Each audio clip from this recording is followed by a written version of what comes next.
Panoorin na naman natin mga idol ang tira ni Jeric. Ispat, una mga idol, ispat. Nakayugi ang pamato mga idol, nakatago ang pamato, kaya umispat si Rinrin. Ngayon, tira si Jeric. Manigim ito mga idol, rotation ang laro. Okay, tira si Jeric. Tira si Jeric, tingnan natin ha. Ayan ha. Okay.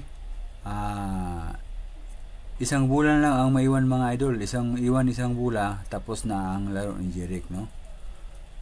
Matira ng isang bula ang matira. Pangalawa sa pamato, tapos na si Jeric. So ngayon mga idol, bali last to na si Jeric. So tingnan natin ha, ang last to ni Jeric.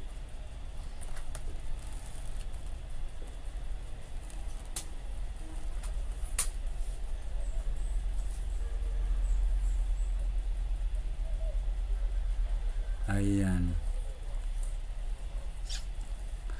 Pasok. Last 3 pa pala. Ito mga idol, last 2 na. So, medyo bitin ang preparasyon niya sa side pocket. So, tingnan natin.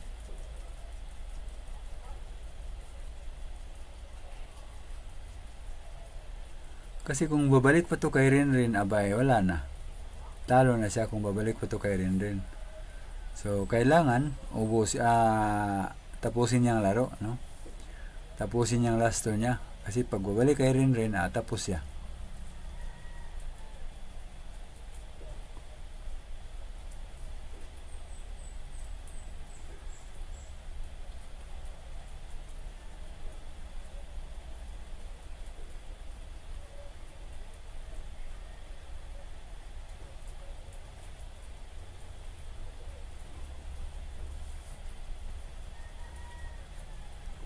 Sumubra pa ang pina. Sumagi pang last ball. Sayang kung di sumagi, hindi sana makaganyan. Last ball niya mga idol. Nagkaganon pa.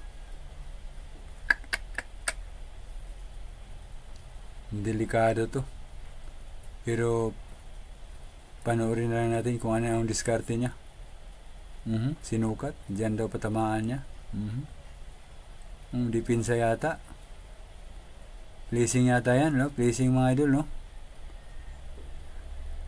Placing Island Chamba. Or tinatamaan talaga sa side talaga, ha? Matamaan. Pasok talaga yan. Ayan, 0-0 tuloy mga idol.